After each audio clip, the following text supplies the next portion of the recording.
con el doctor Alfonso Zambrano Pasquel como analista constitucional, experto en materia penal y conocedor profundo, ¿verdad?, de cómo se da todo este manejo de los códigos penales que se viabilizan a través de estas famosas leyes como el uso progresivo de la fuerza. Denle buenos días y bienvenida. Vamos a saludar al doctor Alfonso Zambrano Pasquel, especialista en Derecho Penal y Criminología. Su balance después de que se alcanzó la paz, entre comillas, porque yo creo que es una pacificación, porque los problemas continúan ahí. Recién se van a debatir el día de mañana. Con respecto a la aplicación de la justicia y derechos humanos ante los hechos y la violencia que fue real que se dio durante el paro nacional. Buenos días, doctor. ¿Cuál es su balance? Bienvenido. Muy buenos días a usted, doña Lorena, y a don Emilio. Gracias por la invitación. Mire, en realidad la convocatoria que hacen ustedes tiene un acierto enorme en el título, porque se piensa en justicia y derechos humanos. Sobre esto último, hay que tener presente que, primero, la comunidad o la etnia indígena en el Ecuador es el 7% de la población total. El resto somos mestizos, sin duda. Hay muy poca población blanca en realidad, no somos blancos. Pero cabe una reflexión. ¿De qué se trataba la reclamación? Está contenida en 10 puntos, que tienen que ver, por eso dije el acierto de ustedes al designar este tema como derechos humanos. Porque en el fondo, las 10 propuestas, no es que tendrían de manera sectorizada a favorecer al sector indígena, no. Cuando estamos hablando de derechos humanos, estamos hablando de los derechos fundamentales.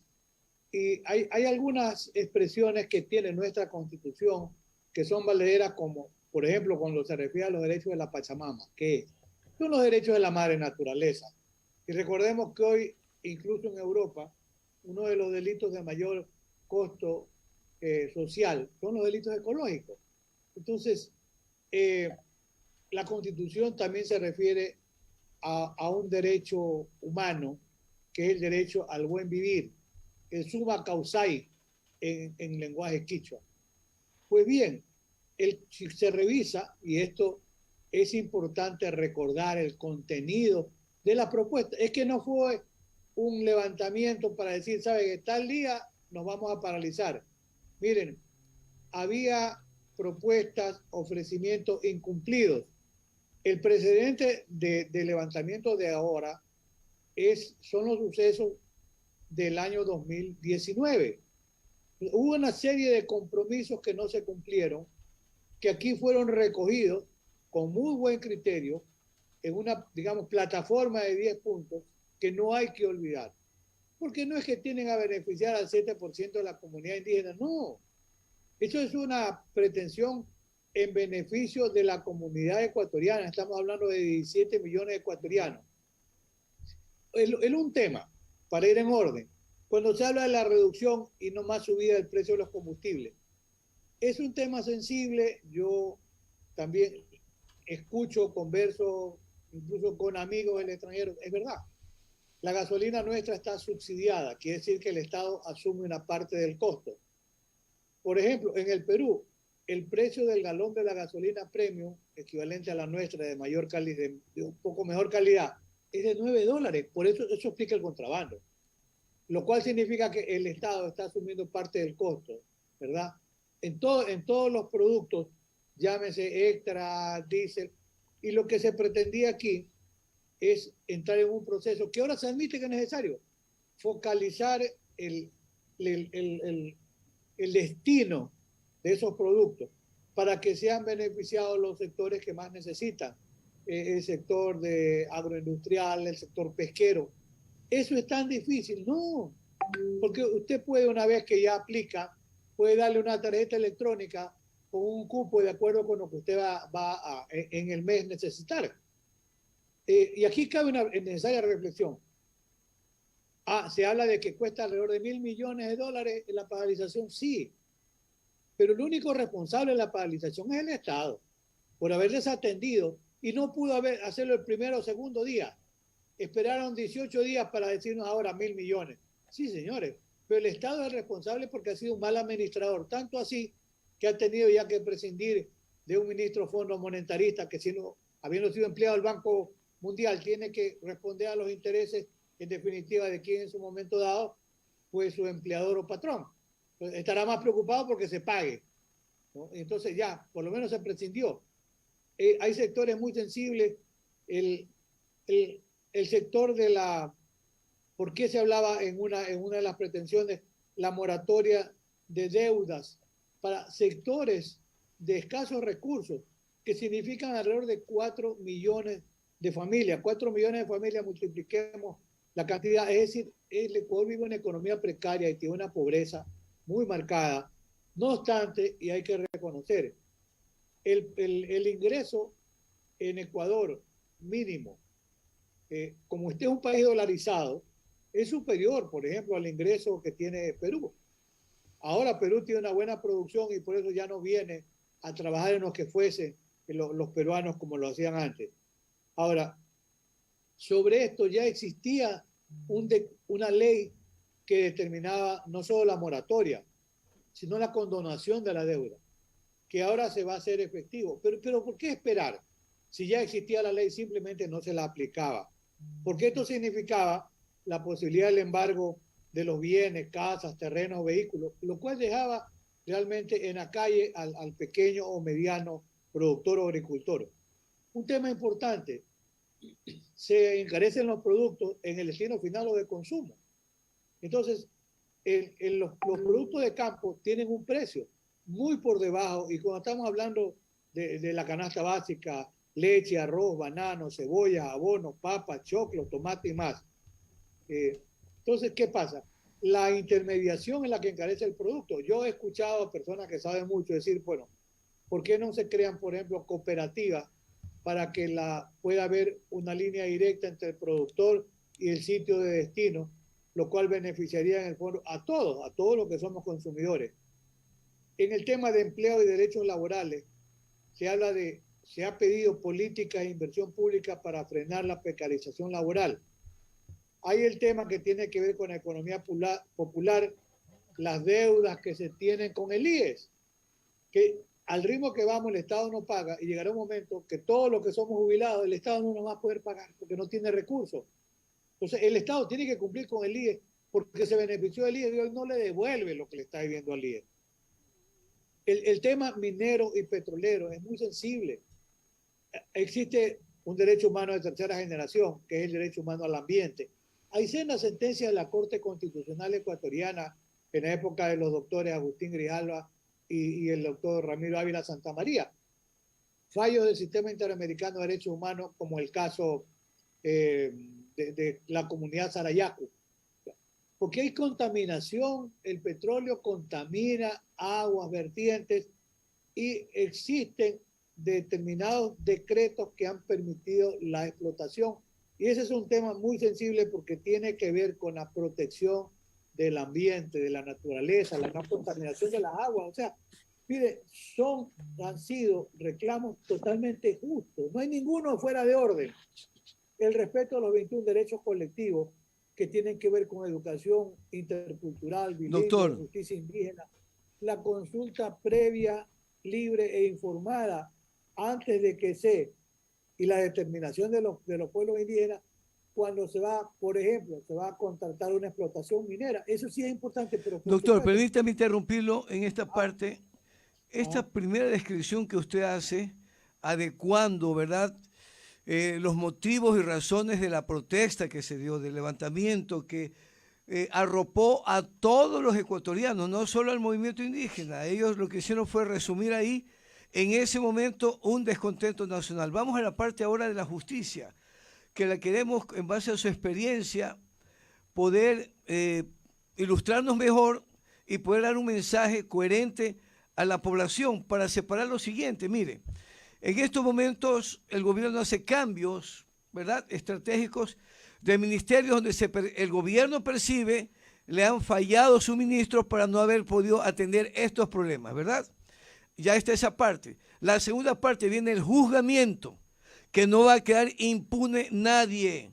Se habla inclusive desde la Comisión de Fiscalización de la Asamblea que hay asambleístas involucrados, etcétera, en una serie de hechos que se dieron para alimentar la protesta, los desmanes, etcétera. Ahí viene la pregunta del millón, doctor, a usted como experto en materia penal. Empezando desde el punto de vista que acaba de ilustrarnos de manera precisa sobre lo que origina el descontento y cómo moviliza esto y explota la población, ¿verdad? Recoge esta frase de Benito Juárez de México que nos dice que la paz es el respeto al derecho ajeno. El pueblo tiene su derecho. Aquí hoy leímos el capítulo 4, soberanía económica, artículo 283 de la Constitución. El 284 dice, en el primer párrafo, la política económica tendrá los siguientes objetivos: asegurar una adecuada distribución del ingreso y de la riqueza nacional, que fue la base y origen de la protesta, porque se está observando que el dinero se está acumulando y no se lo comparte socialmente. El propio gobierno lo reconoce. El nuevo ministro de Finanzas acaba de decir a Rosemena que va a atar lo económico a lo social, pero en la práctica están criminalizando en este momento la protesta porque indican que van a ir también a hacer que se respete los derechos humanos de policías y militares, de empresarios que sus empresas fueron atacadas, etcétera. Entonces, ahí esa parte sí quisiera que nos ilustre, doctor, con su valiosa experiencia, cómo separar el trigo de la cizaña y cómo equilibrar en el marco de la justicia una adecuada penetración de los derechos humanos en todas las aristas, para que no se coja como pretexto este tema y con una lista amplia se comience a perseguir a todos los que se oponen. De acuerdo, don Emilio. Solamente para no perder el contexto, simplemente de los reclamos, los menciono en un tip. Uno tiene que ver con el tema de la privatización de sectores estratégicos como IE, CNT, que tienen mucho valor, Banco del Pacífico, las hidroeléctricas. La otra es la política de control de precios y de calidad, la salud y la educación, que son muy sensibles, y el tema de la seguridad, protección, de políticas públicas, por el tema de lo que usted empezó comentando, el tema del incremento de la delincuencia y la criminalidad. Porque ese es un tema, ojo, que al final de la jornada ya no se lo discutió, pero que es un tema muy prioritario, porque sin seguridad pública, sin seguridad ciudadana, es muy complejo pensar que un país pueda avanzar. Mire, son 700, no hay que olvidar, son 700 casos de muerte violenta ya en la provincia del Guayas en lo que va este año. O sea, es sumamente grave y ese tema es un tema que no puede pasar desapercibido porque hay que preguntarle al gobierno, bueno, ¿y ahora qué va a hacer? Ahora bien, mire, la Constitución nuestra, y en el tema de la legalidad del reclamo, admite el derecho a la resistencia como una expresión ¿de qué? De la búsqueda del cumplimiento, en este caso, de derechos humanos que están en la Constitución. No se pide nada más, nunca se pidió nada más, tampoco nada menos, por supuesto. ¿Cómo se hace efectivo el derecho a la resistencia? A través de la protesta social. Ahí está lo que yo he comentado más de una vez. Esa línea roja, cuando la protesta social se puede convertir en un delito. En el momento en el que la protesta social deja de ser pacífica. Cuando se convierte en violenta, entonces hay delito. Y como usted bien dijo, no puede quedar impune los hechos delictivos que se han cometido. Y yo, mire, después del 2019, en el año 2020, la Comisión Interamericana emitió incluso un dictamen o un informe sobre la situación de los derechos humanos, la vulnerabilidad con ocasión de los sucesos de octubre del 2019. Condenó severamente el uso de la fuerza no proporcional, porque en el tema de la fuerza, el sistema interamericano habla de la excepcionalidad, por ejemplo, por eso son los estados de excepción, la necesidad, la proporcionalidad y la humanidad. Entonces, todos esos componentes, la Comisión Interamericana luego tendrá que examinarlo. En 2020 emitió un informe en contra del Estado ecuatoriano. Pero hoy yo voy a mencionar dos hechos que son muy importantes. Primero, cuando se quema el destacamento de la policía en el Puyo, fue un hecho sumamente grave. Se destruyeron patrulleros y motocicletas de la policía y tuvo la policía que abandonar el lugar. Fíjense, la policía pudo actuar en acto de defensa legítima. Sí, no lo hizo. Y eso hay que ponderarlo y reconocerlo. Y el otro caso, también de una violencia que ya no era una protesta constitucionalmente válida o legítima, cuando se queman camiones del ejército. Lo sensible era que allí podía haber actuado en defensa de la propiedad de bienes y de los propios militares y no lo hicieron. Hay que destacar estos dos aspectos importantes.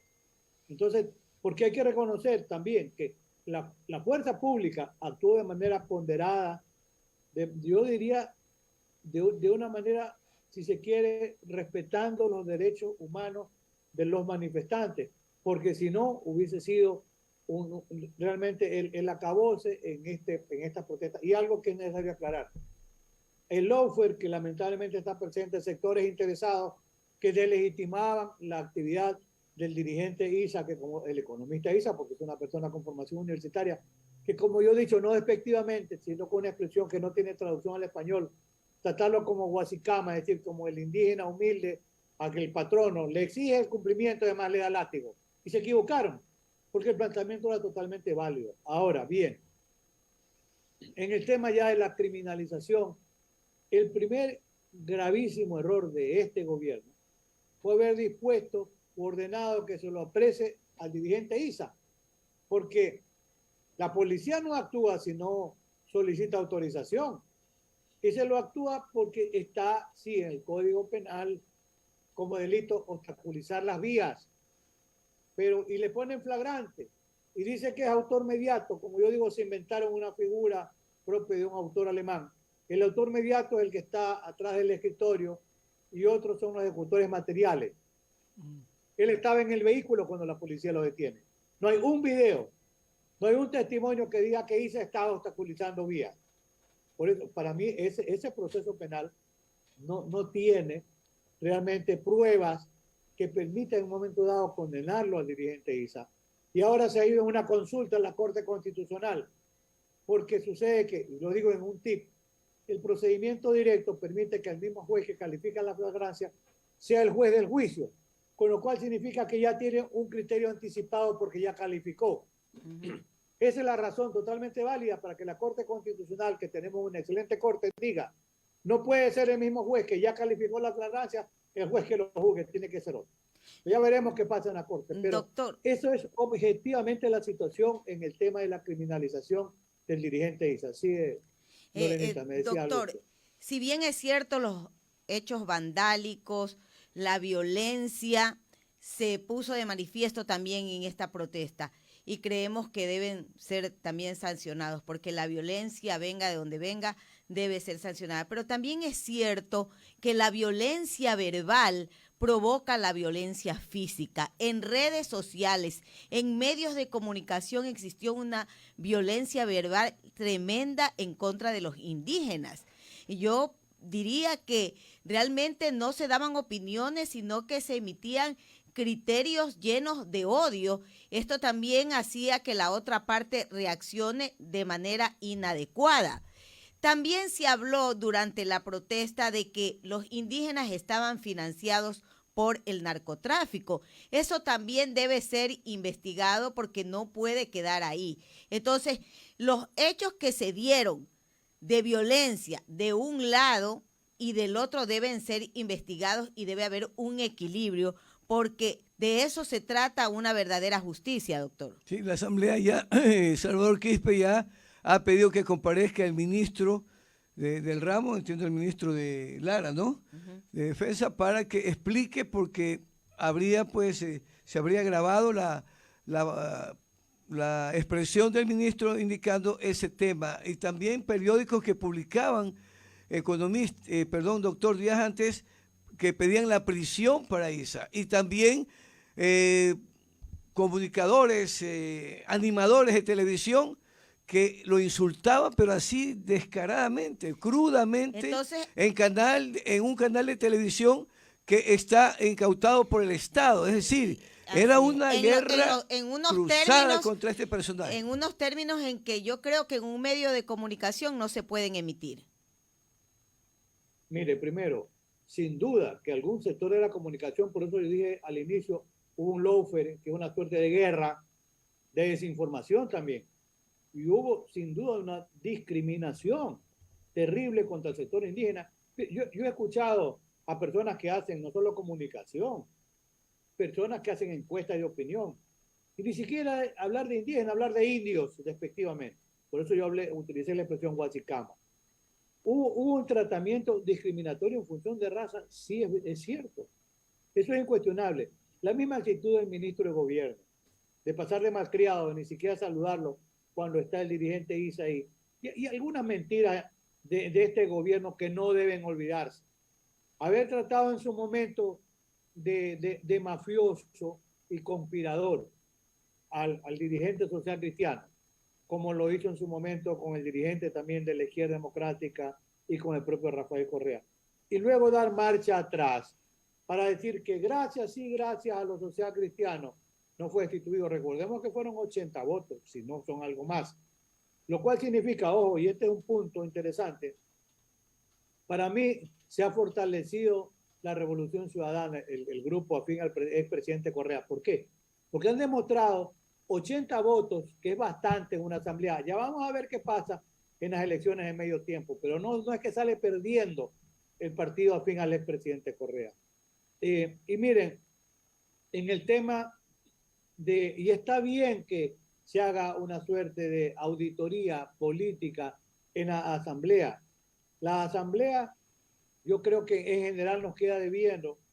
Hay algunos asambleístas que merecen rescatarse, pero otros no. Pero hay 90 días en esta suerte de transición. Ojalá que la paz sea duradera, pero depende del cumplimiento de esos requerimientos legítimos.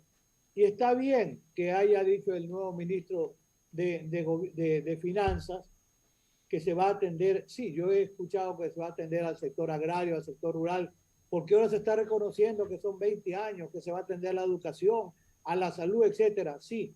¿Y por qué no lo hizo el gobierno en tiempo oportuno? A ver, dos lecturas. La primera, que en un año el gobierno se ha desgastado de una manera terrible, ha perdido credibilidad. Yo rescataría es que son 3 años más de gobierno. Y ojalá que el gobierno pueda continuar bien. Hay analistas que dicen que va a ser muy difícil que pueda completar. Doctor, para finalizar, doctor. De rumbo su política de gobierno. Sí. Doctor, para finalizar en un minutito, porque ya tenemos en la línea a la asambleísta Yesenia Guamaní, de quien están pidiendo su destitución de la asamblea. Esther Cuesta, asambleísta de UNES, ha propuesto que se forme una comisión investigadora, que sería la única forma de tener la verdad de lo sucedido y lograr una verdadera reconciliación de la sociedad. Y esa propuesta ya fue apoyada por 125 legisladores. Los socialcristianos han dicho que apoyarían siempre y cuando se incluya a todos los sectores afectados por la paralización, como comerciantes, productores y agricultores.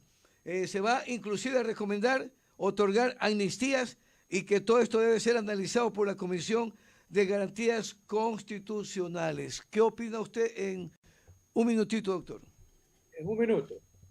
Toda auditoría es importante. Le agrego nada más lo siguiente, que esa auditoría cuente en la convocatoria, se haga convocatoria a la Comisión Interamericana de Derechos Humanos, a la Comisión de Naciones Unidas de Derechos Humanos y a Human Rights, otras organizaciones de derechos humanos. Eso para mí le permitiría que esa comisión tenga suficiente respetabilidad. Si no se va a decir que es un sector que está en contra del presidente, no. Que haya en esa comisión observadores internacionales que tengan participación. Eso aseguraría la imparcialidad de cualquier investigación. Bien, doctor. Muchísimas gracias, Muchas doctor. gracias. Ha sido un diálogo muy productivo, orientador, y qué más que usted, doctor, para poder aportar a la comunidad. Nosotros no somos todólogos, tenemos que acudir a ustedes.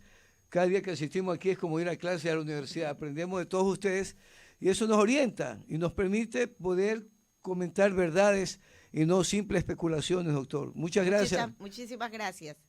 A usted, don Emilio, y a usted también, doña Lorenita. Muy buenos días y gracias nuevamente por la invitación. A usted. A usted, doctor. Inmediatamente le enviaremos el link respectivo, doctor, para que comparta esta importante entrevista y criterio en Radio Ecuantena. Vamos a una pausa, Lorena. ¿Y quién retornamos con la segunda vicepresidenta de la Asamblea Nacional, Yesenia Guamani. Volvemos en un minuto.